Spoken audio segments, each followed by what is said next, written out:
Good morning. I am Pauline Jin F. Intapa from 1B BSBA. So, what is management? Management is a process of planning, organizing, leading, and controlling resources. Those resources are the people, money, time, materials.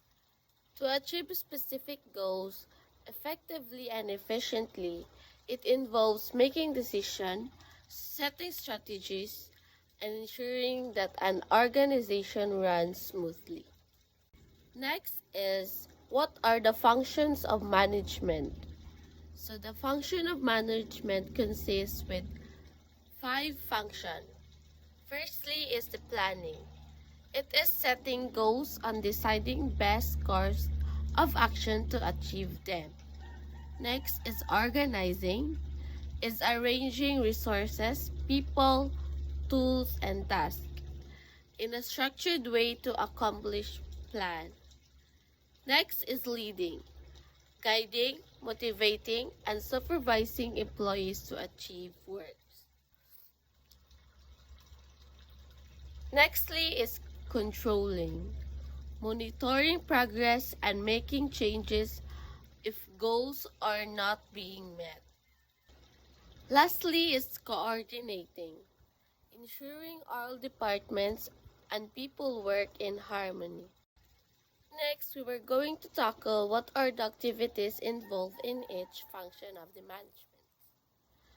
In planning, the activities that are involved are setting objectives, forecasting future conditions, developing strategies, creating action plan, and for organizing, defining rules, allocating resources, designing organizational structure, and delegating tasks. Next is leading, communicating goals, motivating employees, conflict resolution, and building teamwork. Next is controlling, setting performance standards, measuring actual performance, comparing result to goals, taking corrective action. Lastly is coordinating. The tasks that are involved in this function are aligning tasks across departments, facilitating cooperation, scheduling meetings, ensuring information flow.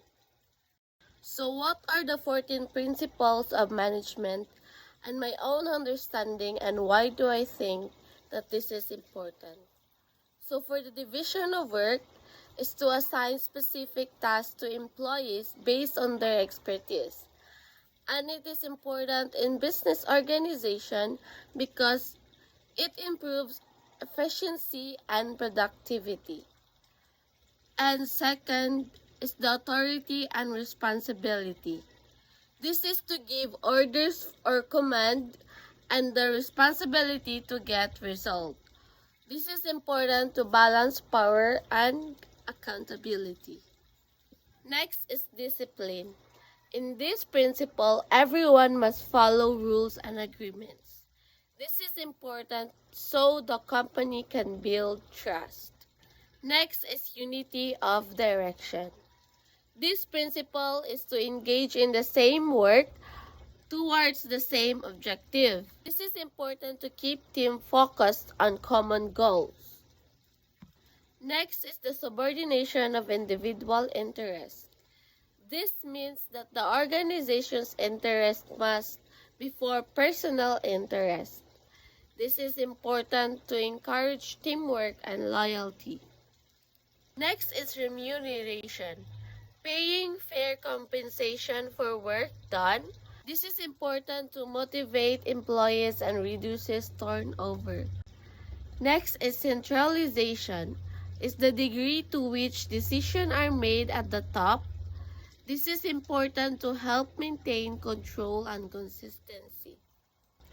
Next is scalar chain, a chain of command from top to bottom.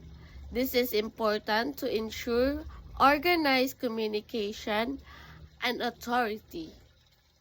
Next is order, Everything and everyone in the organization should be in the right place.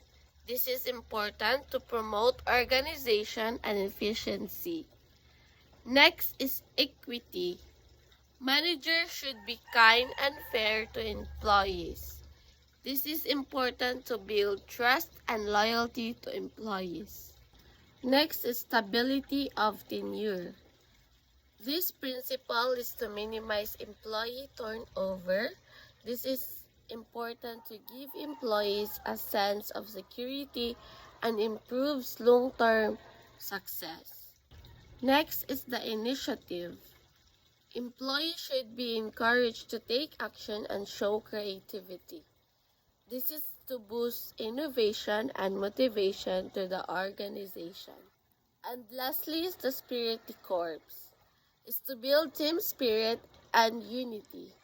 This is important to improve communication, morale, and cooperation.